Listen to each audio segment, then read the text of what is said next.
নমস্কার বন্ধুরা, আজকে মম কিচেন থেকে জয়া মন্ডল বলছি। আজকে আপনাদেরকে আমি ফুলকপি আর পেঁয়াজকলি ভাজা বানিয়ে দেবো। ফুলকপিটা আমি জলের মধ্যে আগে গরম জলে সিদ্ধ করে নিয়েছি একটু।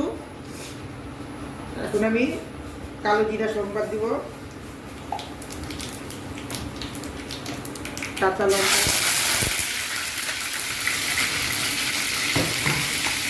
পেঁয়াজ, ফুলকপি,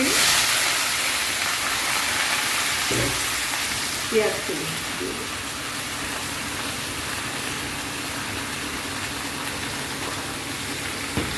লবণ দিব অল্প একটু,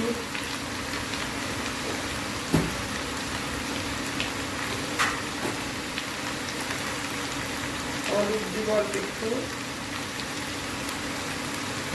এখন এটাকে আমি ভালো করে ভাজা ভাজা করবো।